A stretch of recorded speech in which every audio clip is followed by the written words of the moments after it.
hope to see a renaissance, not a renaissance, but a flowering of photovoltaics and solar modules. The prices have been coming down dramatically over the last years. Companies like Sharp are driving those prices further down. As those prices come down, there will be more and more people in their homes, businesses, rooftops, power companies looking to solar to supply electricity. The President in his State of the Union address said that if you consider all forms of clean energy with some prorating of cleaner forms of energy, we're roughly 40% today. If you look at just strictly carbon-free energy today, the United States is 30%. And the President said by 2035, he's asking for an achievable but ambitious goal of getting to 80% clean energy. Why does he want to do this? Well, first and foremost, by creating a market here in the United States, you're creating innovation, you're creating a demand for innovation. We want to develop these ideas and products in the United States to sell to the home market, but of course we also want to develop them to sell to the international market.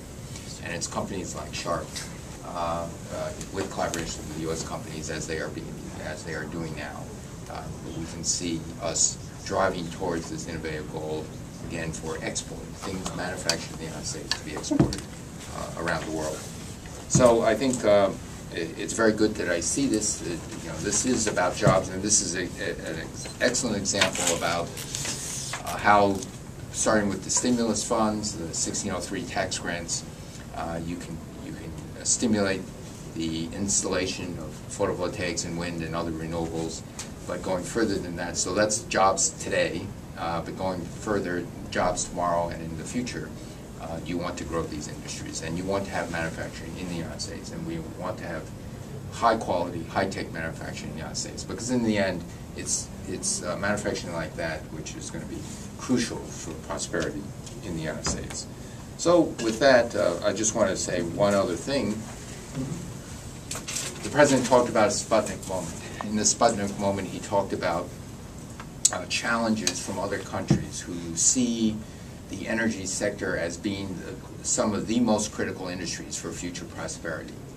The Sputnik moment was a realization that way back in 1956 or 57 that the Soviet Union had a superiority in the ability to put a satellite up in space.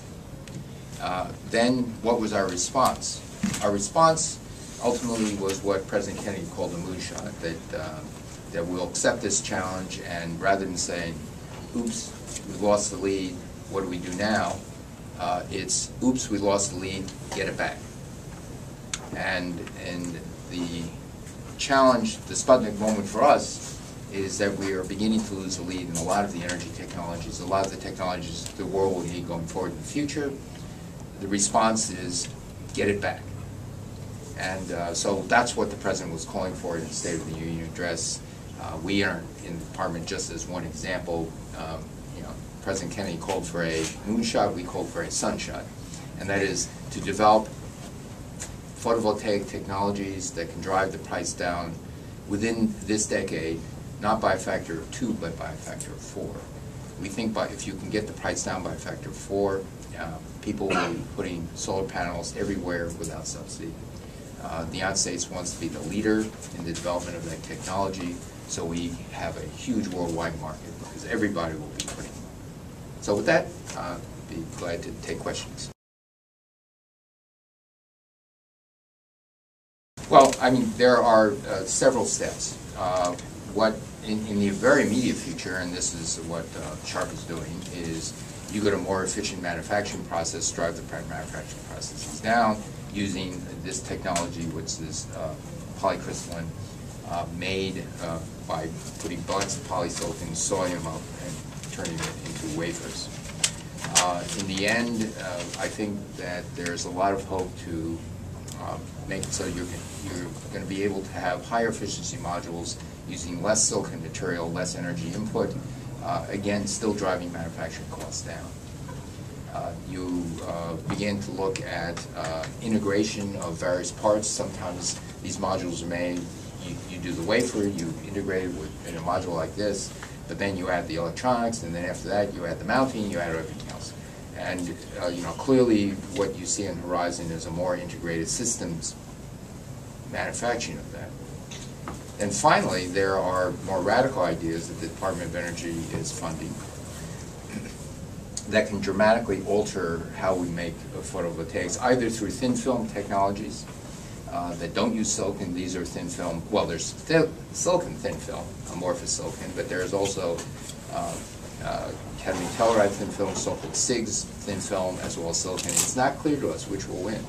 Silicon could ultimately still remain the champion if you learn how to produce thinner, better films at higher efficiency. We don't have to pick winners. We just have to try to figure out how to support the smartest ideas. And again, to also integrate it so that these things can be made in the United States by Americans.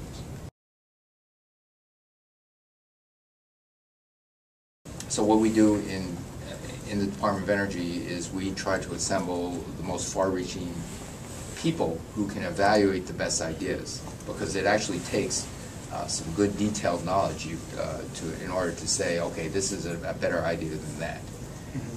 For example, we just started a new funding organization within the Department of Energy called ARPA-E. This is Advanced Research Projects Agency for Energy, modeled after DARPA. It is designed to have very short-term grants, 2, maximum 3 years, but a significant amount of money. You give a company, a startup, a set of inventors this funding. You have 2 or 3 years to get it over bumps where it gets picked up in space by the private sector. The people who manage that program are truly outstanding. They're members of the National Academy of Engineering as program directors and the head of this. So, as it was said, half in jest, but it's actually true, that the people making decisions for the funding are as good or better than the people they're funding. This is actually very important, because the people making the decisions of what to fund really have to be at least as good, so they can tell a good idea from an also-ran, an incremental idea from a revolutionary idea. That they have to have the vision to say, in 2 or 3 years or 5 years, this could really fly. And that's very important. If you look at every sector in energy, start with wind. Wind is now a fairly mature technology, but having said that, if you're going to capture some of the best wind resources, which are, quite frankly, offshore, and offshore has a lot of advantage. The wind is steadier. It is better timed for the demand use of electricity, and you can actually move it offshore far enough so people won't get upset by having a major wind farm near you. But in order to go offshore, these wind turbines have to be very reliable. Mean time failure 15, 20 years before a major failure, because these are now tens of tons of weight. In order to service or do a major servicing of these huge nauticals, the turbines, the gearboxes, and the blades, they have to be much more reliable. So we are funding ways in order to make these components much more reliable, so that you can use them offshore. But they'd be good onshore also, because if you put up a wind turbine and it's going to run without any serious maintenance for 15 years, that's a very, very good thing for 20 years. And so those are the goals. So we do with wind. We are working on how do you control the systems of electricity transmission and distribution? How do you integrate renewables that vary, like solar and wind, with the traditional sources? This requires automatic switching. Right now, we're about 4% wind in the United States. But when you go to 20, 30, 40% renewables, and quite frankly, we'll go over 50%, then sometimes the wind stops blowing, the sun stops shining in regions. You have to automatically switch and be able to distribute the power. So we're looking at, we're sponsoring research in how do you get those systems in place. All of these things have to be built up together. We think there will be worldwide a new nuclear renaissance, and so we're helping to restart the American nuclear industry on the research side. We are helping with both research and the engineering in order to get approval for what we call our small modular nuclear reactors. That could be better suited for a lot of areas in the United States and around the world. This is, again, it's a competition for a leadership position.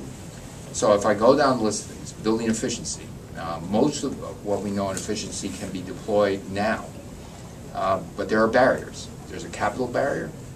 Does a business have enough, could they get a low interest loan so that when they pay back this energy efficiency loan, the interest on that loan is actually less than the money they save in their energy bills? If you can get this, and if you can teach businesses how to do the right thing, this is a money-making proposition, so it needs no government subsidy, and it just takes off. So we are looking for all those things. So how do you teach businesses and homeowners how to make the right energy efficiency? We're working with other agencies in the government to try to figure out how to structure these loans. So you go every step of the way. Efficiency, lighter weighting materials for automobiles, everything we are looking at, and how the precious dollars we have that we get, precious taxpayers' dollars, how can we leverage this in the best possible way to drive the private sector to be more competitive?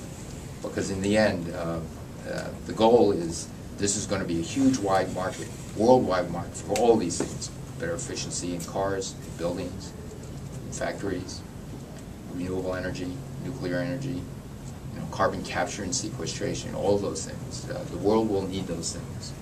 And the object is we want to be the creators of those things. And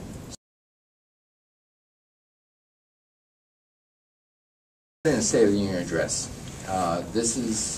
we've had a Sputnik moment. We've watched other countries see that energy and innovation is the key to their future prosperity. And so how does the country respond?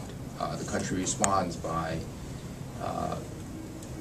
making it, the United States, a fertile ground for innovation, but not only the invention and the research, but those things that lead to the piloting, the demonstration, and finally the implementation in the U.S. And so those tools of wealth creation, we're not talking about just 10 years down the road or 5 years down the road. We're talking about today, tomorrow, and in the coming years. And so what we need to do, and I hope that this could be a bipartisan, in fact, nonpartisan thing, is that this is what is going to get Americans back to work in good, well-paying jobs, and that we have to stimulate the innovation chain and get back, to use an expression, get back America's groove. We used to be the highest quality, best manufacturer in the world. In some areas, we still are. But, where made in America meant you can charge a premium and not at a discounted rate. Right. Okay, and so we need to get back to that. We have it in some areas, as we all know, but in just about every sector, we need to get that back. Great, guys. Thanks very much. Thank you. All right, thank you.